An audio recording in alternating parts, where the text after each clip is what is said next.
Hi everybody, today we are going to have a look at some market share analysis and calculations.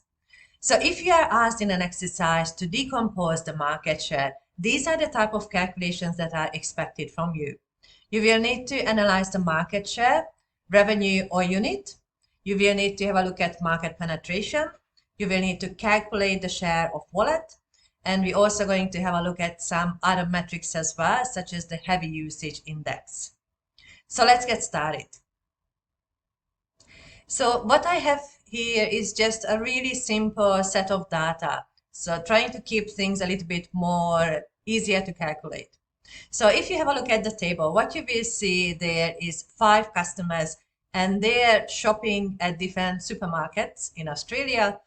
So we have Coles, Woolworths and Aldi in this table. So there are 5 customers and you can see their spending. So customer 1 spent $50 at Woolworths, customer 2 $50 at Coles, customer 3 went to Coles and Woolworths and spent $100 in each supermarket, and so on.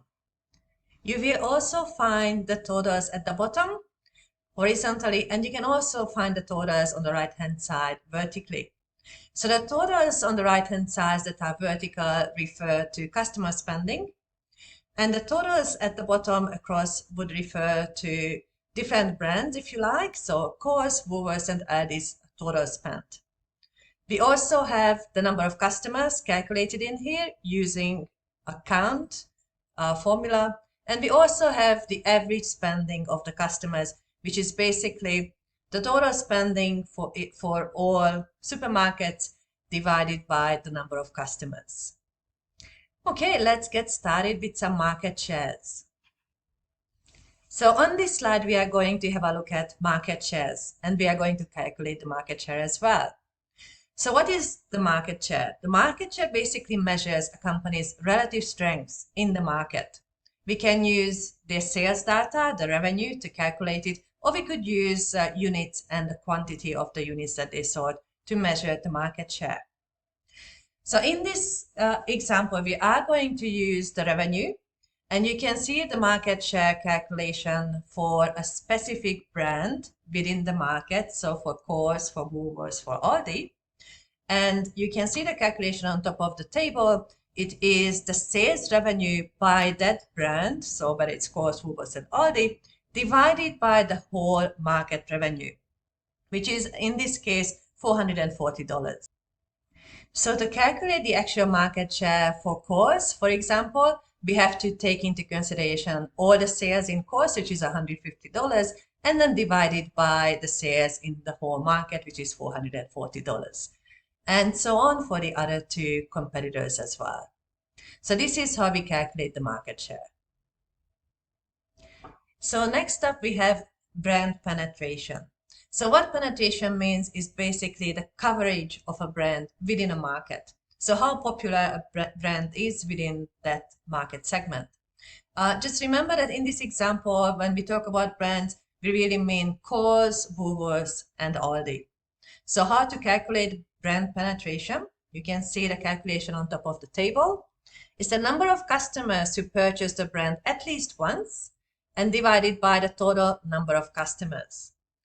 So what we need to do, we have to find how many purchases were made in these supermarkets. And we did that with just a normal count formula. So we counted how many customers we had for Coles, for Woolworths and for Aldi. Once we have that, then we are going to divide this number by the total number of customers. We have 5 customers in this example. So the brand penetration is basically for Coles, 2 customers divided by 5 customers, which is 40%.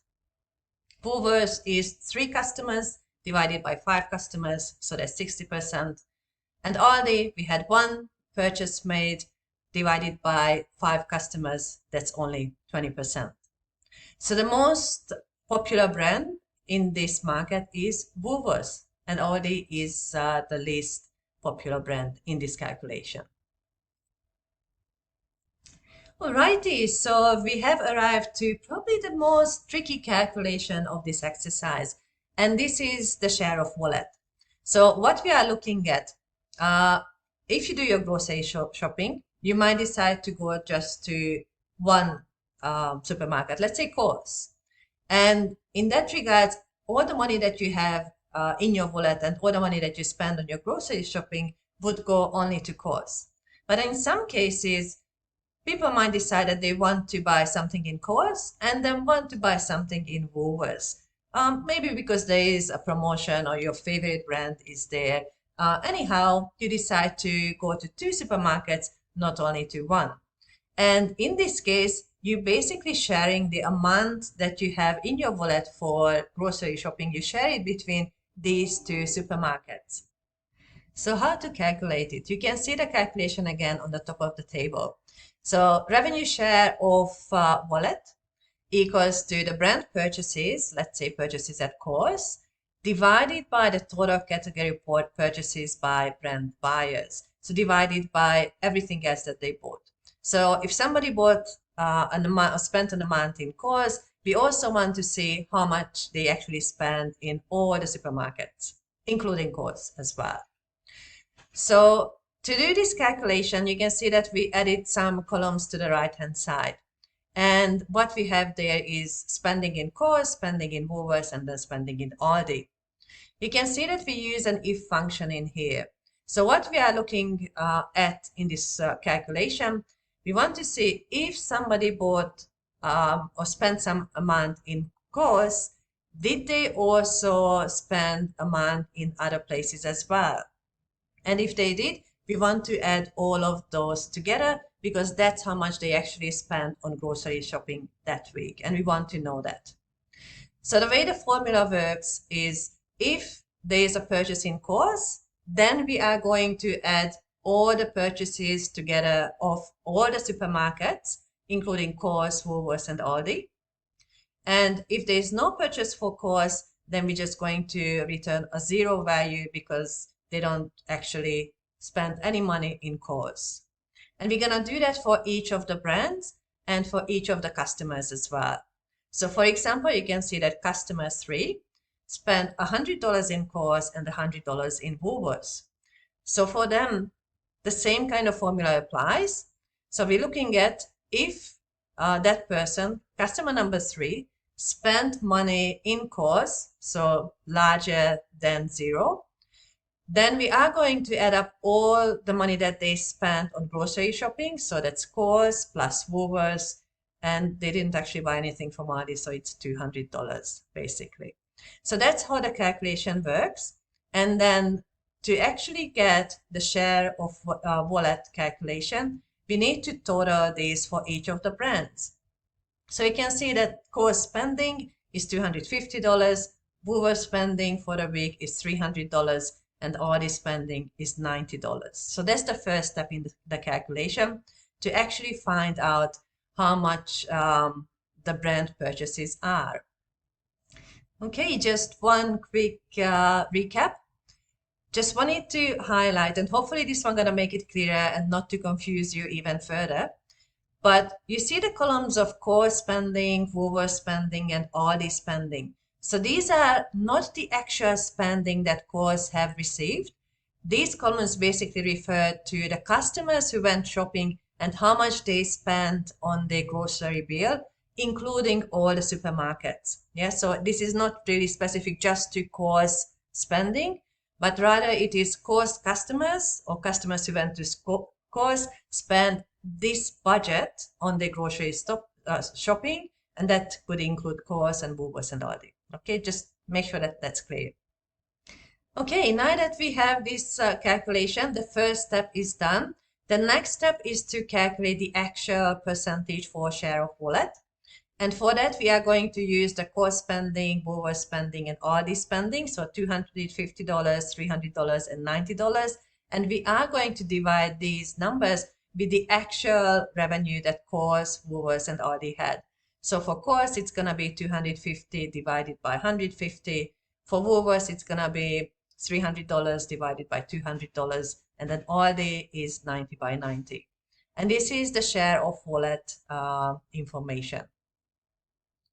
All right, we made it this far. Well done. So we are almost there, but you might just want to get a sip of coffee or a sip of water before we continue. All right, so this is time to calculate the heavy usage index. So what is the heavy usage index? It is the intensity of usage of a brand. So how often would somebody purchase in Aldi or Woolworths or Coles? Uh, the index is if it's more than one, if it's higher than one, then it implies that that brand in the category is used more often compared to other brands. So that's what we are going to calculate now. So you can see that we already have back again the total average spending, the $88. So just a quick reminder, that is the total revenue, $440 divided by the number of customers, which we have 5. So that's how we get the total average spending. The brand average spending, then, it is based on the number that we just calculated on the previous slide. So apologies that I forgot to copy that over. But the brand average spending is the spending that we have just calculated divided by the number of customers. So you can see that for Coles it's 125, for Woolworths it's 100, and for Aldi it's $90. Okay, so now we are ready to calculate the heavy usage index. Very simple. What we are going to do now is taking this brand average spending and divide it by the total average spending. So for Coles, it is going to be 125 divided by 88. For Woolworths, it's going to be 100 divided by 88. And for Aldi, it's 90 divided by 88. So once that is done, we can calculate the revenue market share. So we have the penetration share multiplied by the share of wallet and then multiplied by the heavy usage index. So all we do is just multiply these ratios and then you will get the revenue market share. Yay! We are done with the calculations. So really quickly, one last thought. This is the whole table so you can have a quick look at it and see if your calculation matches my calculation. Well, I hope that you find it useful. Please let me know, give me a comment and reach out. I'm really happy to share this with you. Bye for now.